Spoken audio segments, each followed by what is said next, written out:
नमस्कार, स्वागत है आप सभी का। मैं आपके साथ निकिता कश्यप। बुलेटिन की शुरुआत करते हैं। बल्लभगढ़ की भीकम कॉलोनी में 4 युवकों ने मोबाइल शोरूम में को अपना निशाना बनाया है और शोरूम से लाखों की चोरी कर मौके से फरार हो गए। वहीं आपको बताते चले कि जांच के अधिकारी के अनुसार सीसीटीवी के रिकॉर्ड में हुई फुटेज में 4 चोर मोबाइल शोरूम का शटर उठाकर अंदर घुसे और 24 मोबाइल फोनों की चोरी कर भाग गए। उन्होंने यह कहा कि क्राइम ब्रांच इस मामले की जांच लगातार कर रही है और सीसीटीवी फुटेज के आधार पर चोरों की पहचान भी की जा रही है।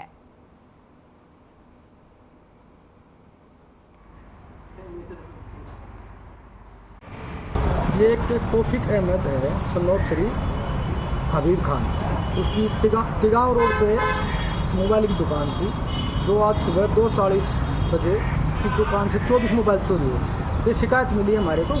शिकायत पर आगामी कार्रवाई करके और क्राइम ब्रांचों को बुला लिया है मौके पे और तफ्तीश जारी। मुकदमा दर्ज कर दिया है। कितने मोबाइल चोरी होने बताए गए हैं? 24 मोबाइल चोरी हुए। अभी पुलिस क्या कार्रवाई कर रही है?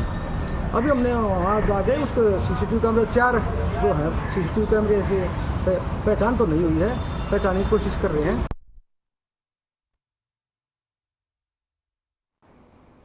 पूर्व मंत्री जगदीश यादव बार बार कहते हैं कि उन्होंने कोसली में एमपी और एमएलए बनवाए।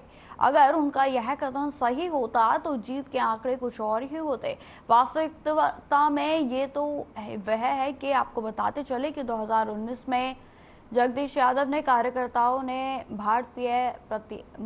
भाजपा प्रत्याशियों के लिए नकारात्मक भूमिका निभाई और जिसे वह भूल गए हैं। और जहां तक कोसली की विकास की बात है तो उसकी फहरिस्त बड़ी लंबी है और जिसे गिनवाने में एक लंबी डिबेट करनी पड़ सकती है। आपको बताते चले कि लक्ष्मण सिंह यादव ने कोसली के विकास कार्यों को गिनवाते हुए कहा कि वह मुख्यमंत्री मनोहर लाल का धन्यवाद करते हैं कि जितने विकास कार्य इस क्षेत्र में उनके सरकार में हुए हैं वह कभी नहीं हुए, फिर चाहे वह नहरों के नवीनीकरण और अपने पानी बढ़ाने की बात हो या फिर सड़कों के जाल की, जिस पर 52 नई सड़कों के बनाने और उनकी मरम्मत का कार्य चल रहा है। बिजली, शिक्षा और स्वास्थ्य ऐसे कोई क्षेत्र नहीं जिस पर पिछले 10 वर्षों में काम ना हुआ हो। उन्होंने कहा कि जल्द ही कोसली क्षेत्र में लघु उद्योग भी स्थापित किए जाएंगे और जिससे कि विकास के साथ रोजगार के अवसर भी बढ़ेंगे और इसमें कोई संशय नहीं है।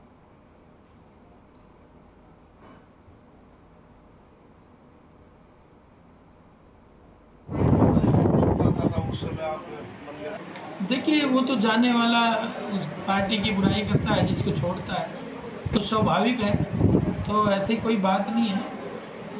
और ये जगदीश यादव से पूछो, अब जाएगा वो अगली पार्टी में जाएगा, अब उसके गीत गाएगा। उसके बाद 19 में अरविंद शर्मा जी को 75,000 के मार्जिन से पार्टी ने जिताया। तो अगर वो हमारा साथ देते तो बीच के मार्जिन कहाँ चला गया? मेरे को 38,600 वोट मिलते हैं। तो ये डिफरेंस जो है ये कहाँ चला गया? जब भी मुकाबला आमने सामने था, अब भी मुकाबला आमने सामने था।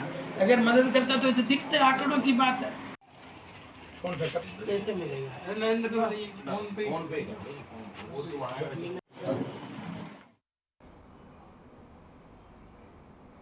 भिवानी में उपायुक्त के कार्यालय के बाहर अपनी मांगों को लेकर 555 दिन से बैठे दिव्यांगों को अब उनकी मांग पूरी होती दिखाई दे रही है। आपको बताते चले कि उनकी मांगों को लेकर विधायक घनश्याम सरफा ने उनके धरने पर पहुंचे और विधायक ने आश्वासन दिया कि उनकी मांगों को पूरा किया जाएगा और इसके लिए वे सीएम मनोहर लाल से मुलाकात भी करेंगे और अगले सप्ताह से ही उनकी मांगों को पूरा करवा कर उनसे ही घोषणा करवाएंगे।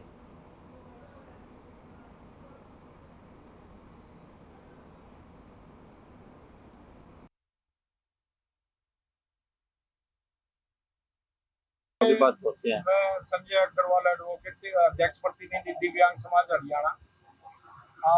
इस मंच के माध्यम से आज ये कहता हूँ कि हमें बड़ा हर्ष हुआ कि हमारे बीच जो है ना हमारे जनप्रतिनिधि पूर्व मंत्री माननीय विधायक साहब घनश्याम दास जी सराफ पधारे और उन्होंने हमारा संज्ञान लिया और आज हमारी मांगों को बारीकी से सुन के और ये कहा है कि भाई जल्द ही आपके इनका नोटिफिकेशन और ये मांगे पूरी करवाने का काम करेंगे।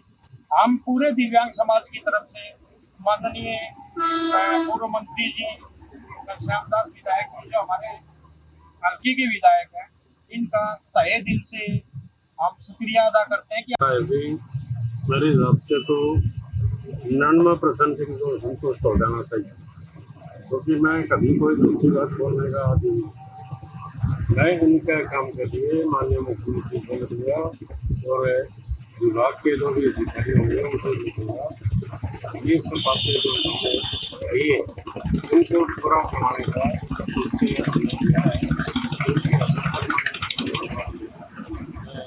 सबका उनके मांगों के माध्यम से उनका साथ लेने की अगले हफ्ते में घोषणा करेंगे मुख्यमंत्री जी। उसके बाद ये धरना को अनिश्चितकालीन जो बनाया है उसको तुरंत समाप्त।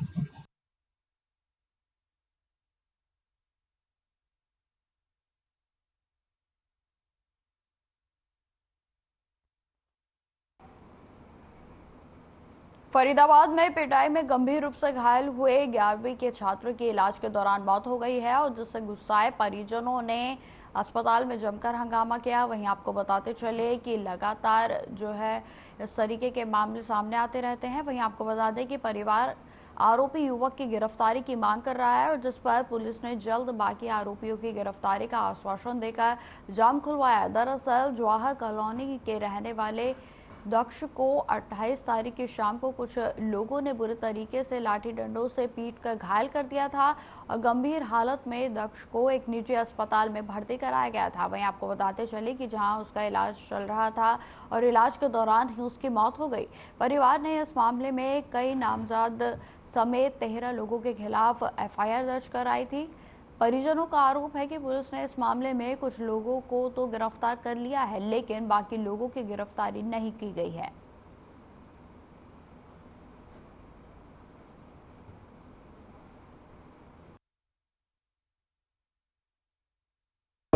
ये जो परिवार है, दक्ष का परिवार आ रखा है, तो उनके साथ में एक बहुत अच्छी अनफॉर्चुनेट इंसिडेंट हुआ है। जैसे कल बच्चा एक्सपायर हो गया था, तो इसमें हमने पहले से 6 की गिरफ्तारियां कर रखी है और इसमें कई सारे बच्चों के और नाम लिखवा रखे हैं। तो हम चाहते हैं कि उनकी एक बार प्रॉपर वेरिफिकेशन कर लें, पुष्टि कर लें।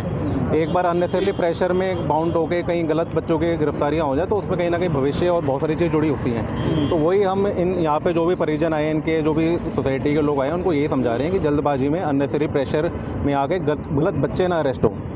तो उसमें हम टाइम बाउंड तरीके से उनकी पुष्टि करें, वेरिफिकेशन करें और अगर हमें उनका रोल पाया जाएगा तो हमें गिरफ्तारी करेंगे।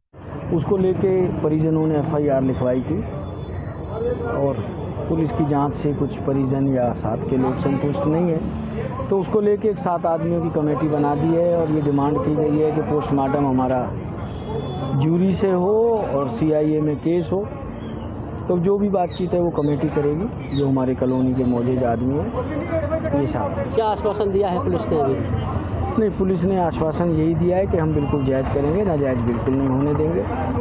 302 का केस है, क्योंकि पहले धाराएं कुछ और थी, अब क्योंकि बच्चा हमारे बीच में नहीं रहा तो केस 302 का है और उन्होंने बड़ा स्पष्ट कहा है कि हम जो भी दोषी है उसको छोड़ेंगे नहीं। जैसे मेरा भतीजे का लड़का हम पोता हो गया मेरा। अच्छा, क्या हुआ? अब पुलिस क्यों कार्रवाई नहीं कर रही है? और कार्रवाई नहीं कर रही, उनके जेबों में पैसे पड़ गए हैं बेटे। सच बताऊं, अब पार्टी है पैसों वाली, मैं सच बताऊं आपको।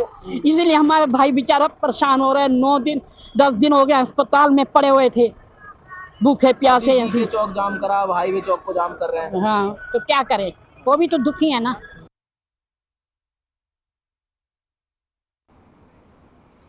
कुरुक्षेत्र पुलिस ने राज्य के 5 जिलों से मोबाइल टावरों से सामान चोरी करने वाले 3 आरोपियों को गिरफ्तार करने में बड़ी सफलता हासिल की है। वहीं आपको बताते चले कि पुलिस ने वारदात में इस्तेमाल होने वाली कार, औजार और नकदी भी बरामद कर ली है। राज्य के अन्य जिलों में दर्ज 10 मामलों में मोबाइल टावरों से करीब 10 लाख रुपए चोरी हुए और सामान भी टीम ने जब्त कर लिया है।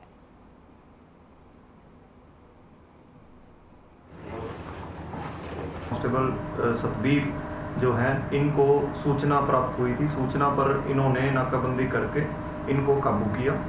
3 तारीख को इनको गिरफ्तार किया। गिरफ्तार करके न्यायालय में पेश करके पुलिस रिमांड प्राप्त किया गया। रिमांड के पश्चात इनके ठिकानों पर चंडीगढ़ में रेड करके वहाँ से ये सारा जो सामान है, BBO कार्ड हैं, कंडक्टर हैं और जो चोरी करने के जो औजार थे उसको रिकवर किया, जो कि काफ़ी कीमती सामान है, लाखों में उसकी जो कीमत है। पलवल में लोन के नाम पर ठगी करने का मामला सामने आया है। वहीं आपको बताते चले कि जहां पशुओं के लोन के नाम पर CSC सेंटर में बैंक अधिकारी को रिश्वत देने के नाम पर 30,000 से 50,000 रुपए तक हड़प लिए गए। और आपको बताते चले कि मामले में होडल थाना पुलिस ने एक नामजद सहित अन्य के खिलाफ मामला दर्ज कर जांच भी शुरू कर दी है।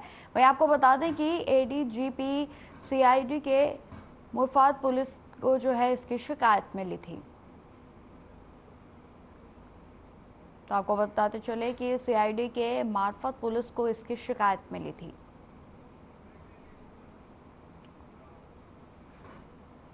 खबरें लगातार जारी रहेंगी, फिलहाल रुकते छोटे से ब्रेक के लिए।